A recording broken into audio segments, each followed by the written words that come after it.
Ok, chào bạn, chào mừng các bạn quay trở lại với chuỗi video hướng dẫn Revit của Engatech MSD.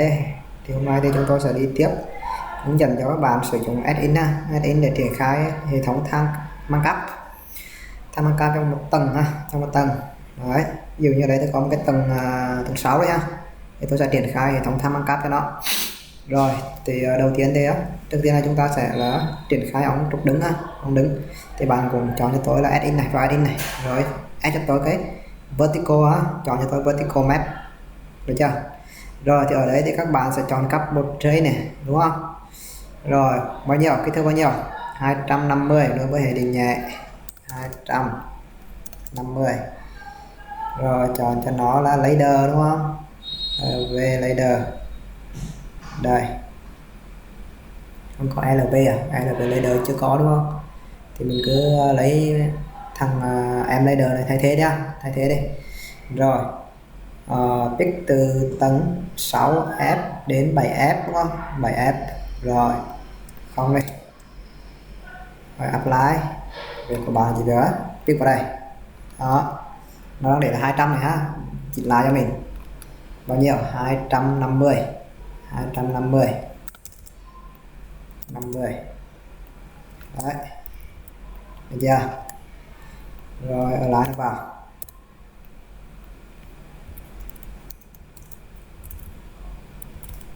là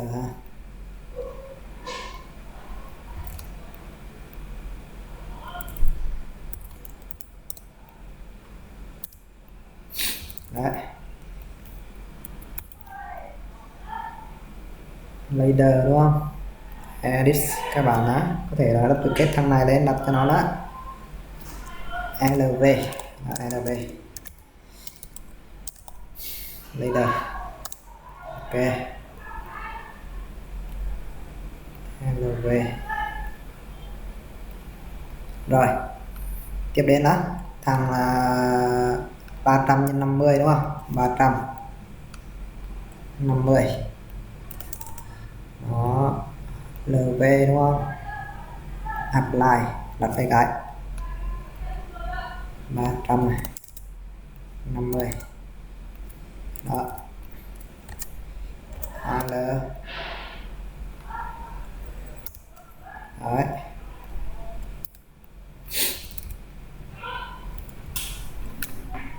Rồi ok, rồi chúng ta bắt đầu đi bố trí cho nó những cái tủ này, tủ điện này, thằng này xong rồi close bố trí tủ điện vào system electrical equipment, chọn cho nó một cái tủ DB đặt vào cao độ 200 này đó.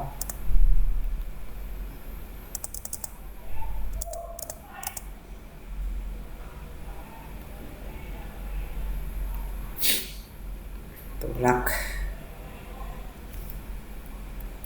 rack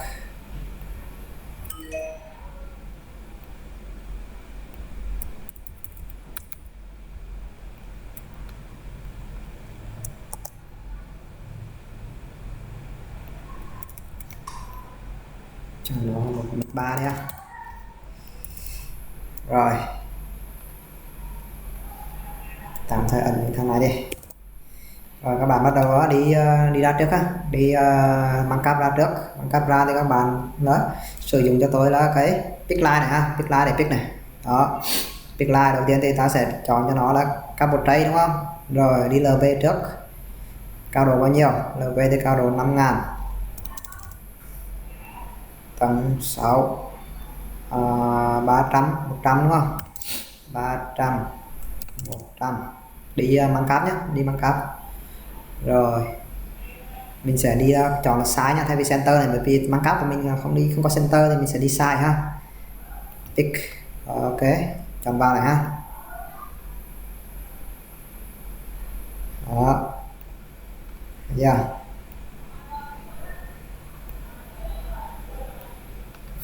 Chỗ này nó chưa kết nối thì sau này mình sẽ kết nối sau. Và đây là 200, đúng không? 200 thì mình đưa về 200 trước, 200 đấy.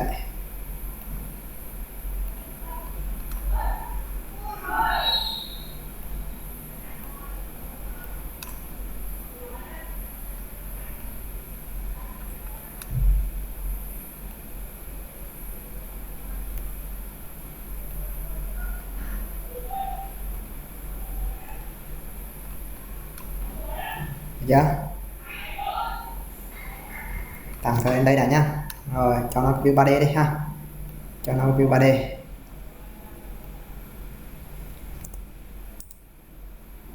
Đấy,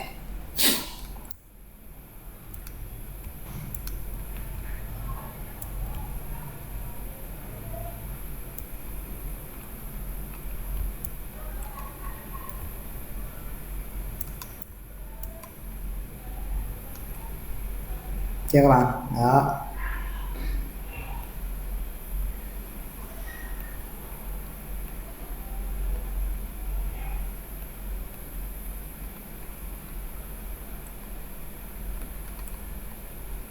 rồi đoạn này thì mình cứ trim lại ha, trim lại. Đó,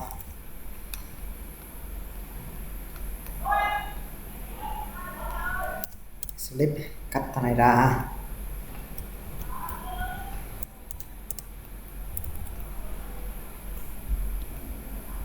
Ba trăm.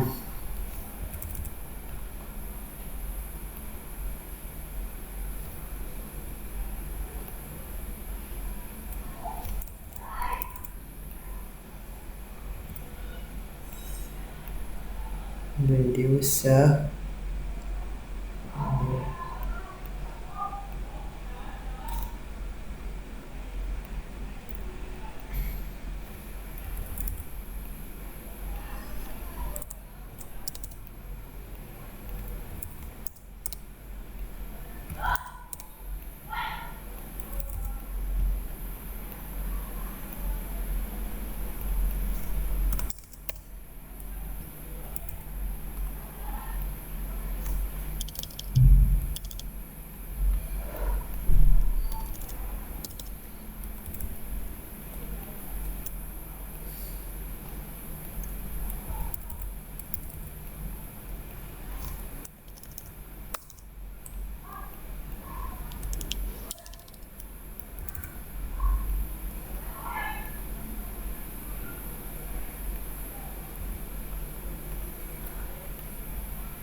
Đấy.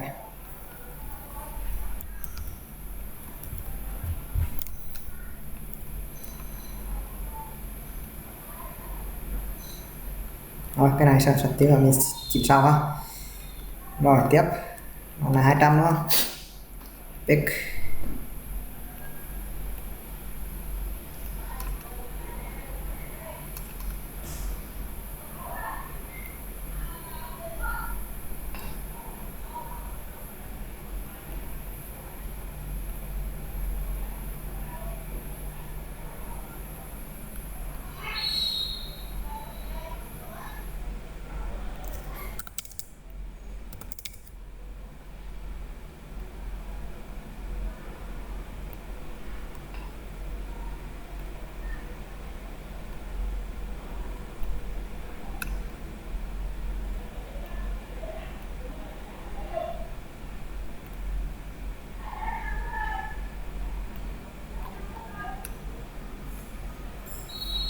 Ok, đó nó xong cái phần lá, xong phần điền ha, xong phần thằng nâng cấp cho hệ điền.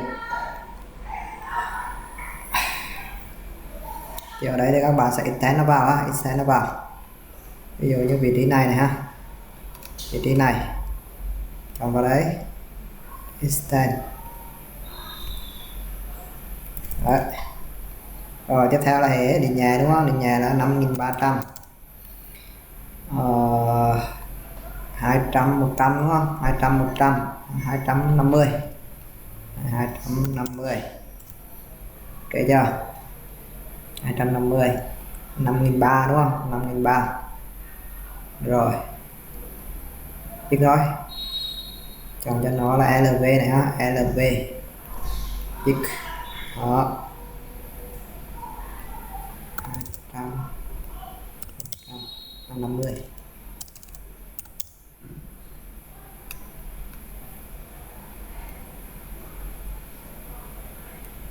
Đó.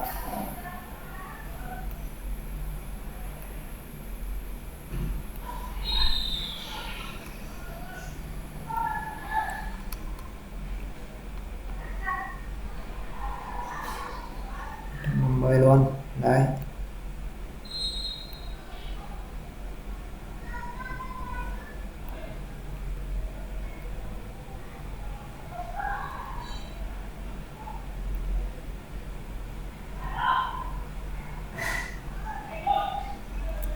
đây là 150 đúng không, 150.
Rồi ở những chỗ nào mà nó không chưa kết nối được á thì các bạn dùng Extend và trim lại ha. Đây, ví dụ chỗ này này các bạn có thể dùng nó. Đầu tiên thì cứ select area Canada, đẩy thằng này lên bao nhiêu, 200 đúng không, 200. Kiểm tra lại thằng này cho nó về review đúng không.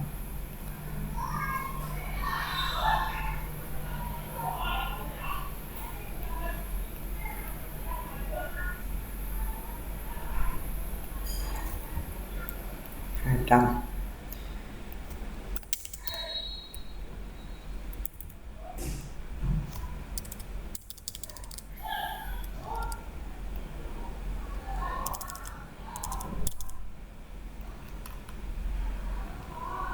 Đấy.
Rồi tiếp theo ta sẽ chia thằng bằng cáp ra. Đấy, chia thằng bằng cáp cho nó cái đầu chia union đấy. Rồi LV đúng không,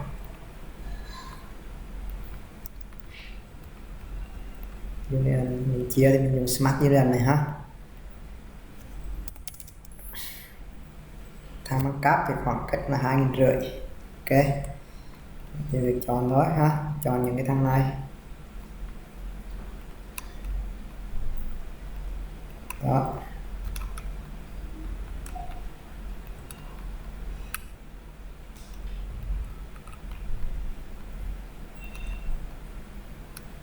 Rồi và finish.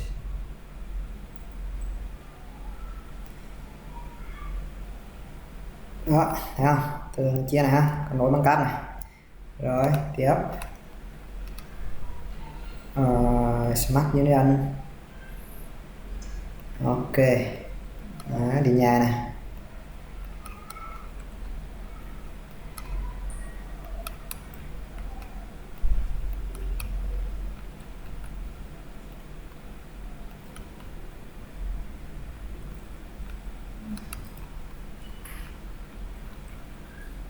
Finish cái.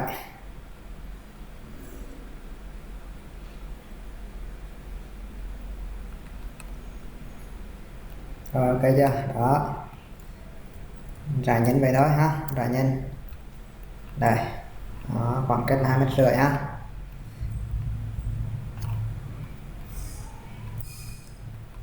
Rồi ok, đó thì hôm nay chúng ta dừng lại tại đây ha. Đó, cách là chúng ta sẽ sử dụng add-in map on click để triển khai hệ thống tham cấp. Rồi ok, cảm ơn các bạn đã quan tâm theo dõi, hẹn gặp lại các bạn ở các video tiếp theo. Xin chào và hẹn gặp lại.